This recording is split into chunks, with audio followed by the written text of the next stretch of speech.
Coach, I've been thinking a lot about this idea of AI native versus AI add-on. And this kind of came out of the conversation I heard where Ben Thompson interviewed the Cursor CEO. And what he was getting at was he felt like, Cursor had a significant advantage because they had built, if you will, Cursor from the ground up with AI as a kind of a fundamental component to it versus Microsoft's approach, which is using VS Code, which are really kind of bolting on GitHub Copilot. And the idea that he was kind of showing was that like, by doing that, you kind of fundamentally change the application. So the idea is that sort of like as soon as you open up Cursor, the AI is immediately looking at everything that you do, your entire project. And if you will, it has access to all the functions inside the editor. And that fundamentally changes the way that you interact with the application versus the more traditional plugin kind of use case. And really, if you think of it, a chat bot is almost like a plugin, right? You're always kind of like going outside your application to, if you will, get advice from the AI, then you bring it in versus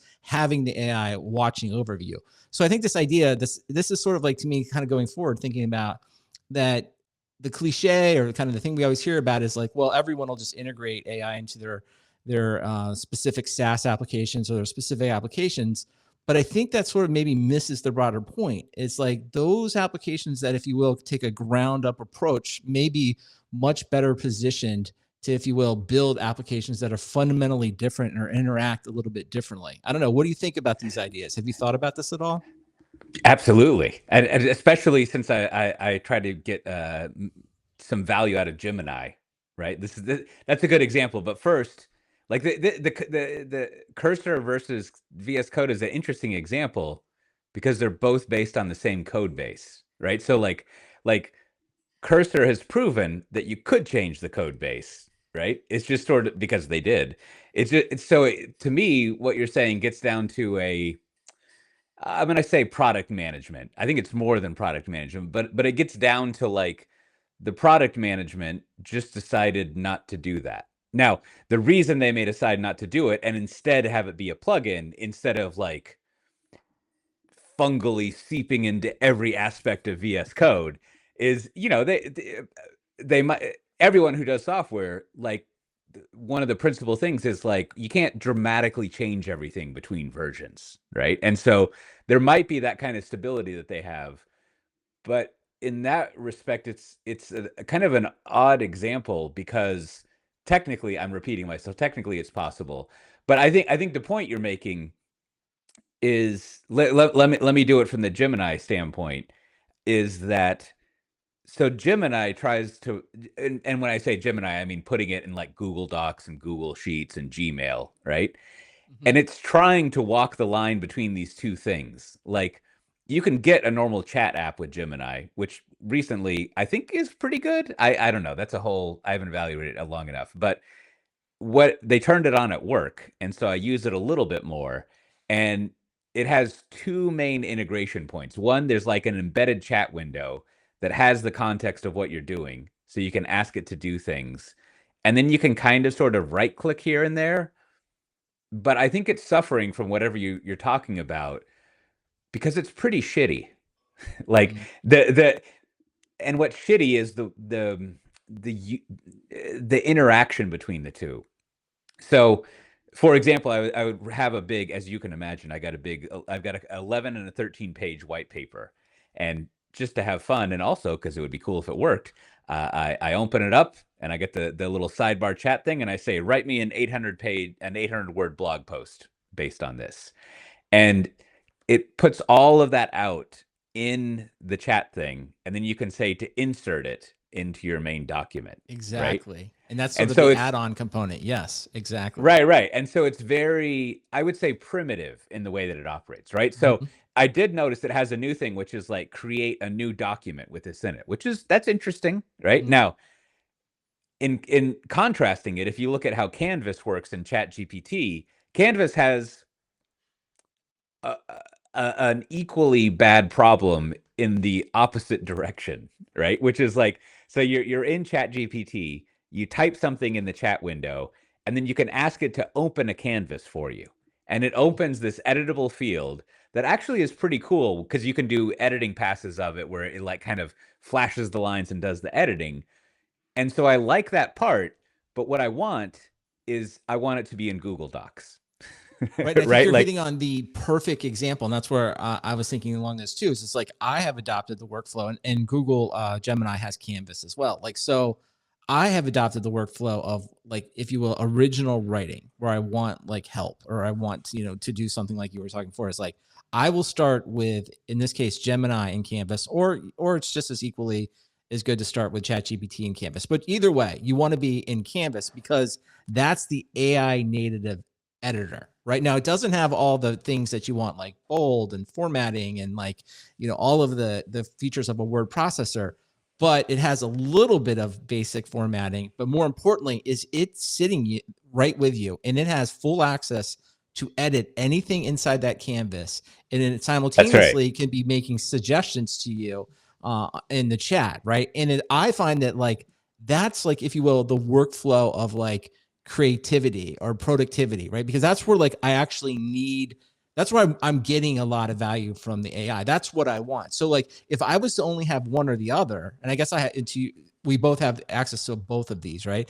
Is that like, well, what I do is I then, once I'm satisfied with the writing and it's sort of like in the format that I want, I revert back to the old school cut and paste. So for me, it's probably more likely maybe it has to go into Word for a corporate kind of thing, or it has to go into maybe it goes into Google Docs for some other reason. And then I have to manually go through and kind of, if you will, correct all the formatting, right? Because it's no matter what you do, it's because it tries to spit out different, markdown sometimes, or Yeah, some kind yeah, of yeah. like text or whatever. So that part of it is still messed up. But that to me is like you're getting to the exact point of where I want. It's like what I think will be very interesting going forward is like, which position would you rather be in? Would you rather have, if you will, let's just use ChatGPT Canvas, and what their role will be then is to then implement the more, if you will, traditional features of a word processor, right?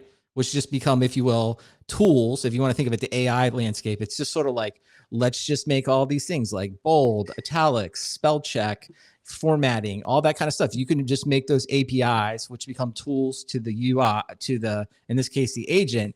And it's sort of, if you will, I'm going to call it an AI native word processing tool. So that's sort of option one, right? Yeah, Or yeah. are you Google? Because Google has both, right? Because they have the Gemini Canvas and they have actual docs. But to your point about before, just like Microsoft has VS Code, but I think they're afraid to change it too much. So what they're kind of doing is they're artificially limiting it, right? Because I get so frustrated. I find it Totally. more frustrating to be in the Gemini or to be in Google Docs and in the chat and it say, I can't It's do very that, frustrating. but you can cut and paste it, right? So like, which do you think is the more preferred position, if you will? It's like the challenger with the new thing that will have to build all the old things, or if you will, the incumbent with the old things that has to somehow integrate the new thing. Yeah, yeah. Well, as I get older, Brandon, as you know, I'm a fan of incremental change. I just want the things I use to get better. And I think, as you're going through that, like I'm thinking more about the Google Docs with Gemini experience, right? And I think what I want is as one representative use case, I want to be able to like highlight a paragraph of text and go over to the chat interface and say, fix this paragraph, right? And like that's what it seems to be lacking that I would expect is it doesn't the chat box is getting my document as context. So it obviously has access to the text as if I had uploaded a file to like Exactly. one of the chat apps. But it doesn't seem to be able to go to the text and do things, right? Or know that I have something highlighted. So in contrast, and I guess Cursor is like this, but when I use Claude or when I use ChatGPT desktop with IntelliJ, those two things are doing what I'm saying. So in ChatGPT, I can like, I don't know what they call it. I can bind it to IntelliJ and it knows the Java code that I'm looking at. And I can say like, can you edit whatever method? And unless I'm totally wrong, it can actually call back to IntelliJ and edit that method for you, right? So Exactly. you can kind of like remotely control IntelliJ from the chat interface. And it obviously has the context of everything. And so I think if I was in Google Docs And I tried to do something in Sheets the other day, and I was just like, I'm going to check back in 6 months later, see what's happening here. But like, really, that's kind of the flow that I want with Google Docs. You could almost call it like the annoying executive thing, where like you're working on a document, a press release with an executive, and instead of the executive just typing, they're telling you what to type, right? And like that's the experience that I want, where like I want Gemini to be able to type stuff. And then also I'm remembering I tried to do something you were just saying, which is I also would like to say things like, let's make every header 3 a header 2. And like I think Gemini would just be like, hey man, I don't know what you're talking about. Right. Like if I tried to do that. But that's what I want to be able to do, is like use the chat thing to change the main thing. And of course, I want to right click on it and have that show up, and like all that kind of stuff. But that's the basics that I would want. No, But I think what you're getting at, and I think Cursor, we keep using that. Maybe Windsurf is just as good, and maybe some others. But like when you start to like kind of experience it, right? So I think what you're getting at before is like, Cursor is not only like adding code for you, it's adding files, it's deleting the files that you don't need. Yeah. You can then ask it to, it's gotten to the point now that it has the ability to really run commands, right? Or so, you can either tell it to run, or will kind of show you the command. So it's like, once you kind of get your work done and you're happy with it, you're like, will you push this to GitHub, right?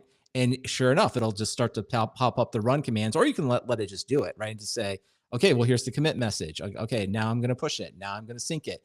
And it's sort of, if you will, it's seeing everything, right? And it's like, and that's where I think these tools, to what you're going for, and maybe, one of the examples we like to use is, our poor investment bankers, on Wall Street. It's sort of like, after we did the content creation of our presentation, what you were talking about before is like, it would be so great for it to either help you or do something along the lines of like, hey, go through this and make sure all the fonts are consistent.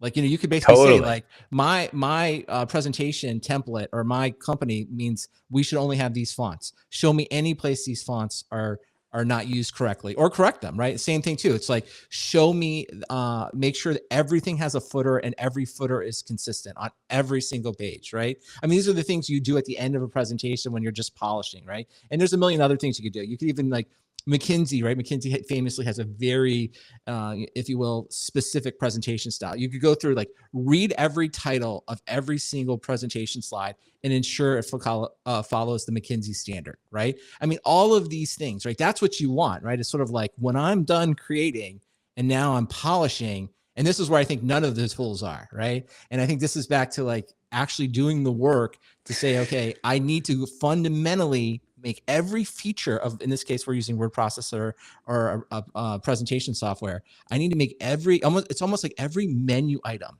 right, needs to be, if you will, a tool that the AI can see, right? It's sort of like, it can find things, it can edit things, it can reformat things, it can change colors.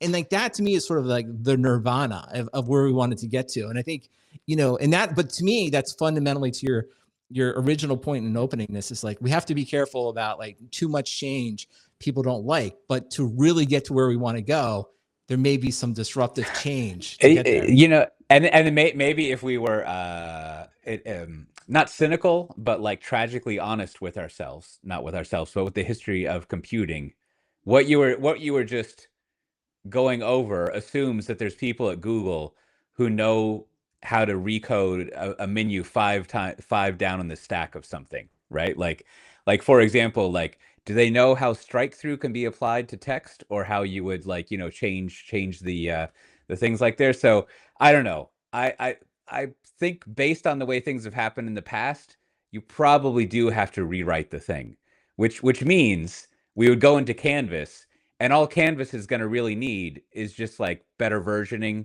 and to be able to save the file to a drive somewhere. Like it's more, and I don't think you can insert pictures, but you could do the baseline of what's in there, and then you just need to build up the trust that it's not going to lose your files. Yeah, I think you said it well. And I think that's sort of the message that I think we're going to take away from this whole idea, is that like ultimately, for tools to be great, I think they're going to have to be AI native. And that may require a little bit more work than we were maybe all originally thinking about it. So everyone, you have your marching orders. Go out there and start making your tools AI native.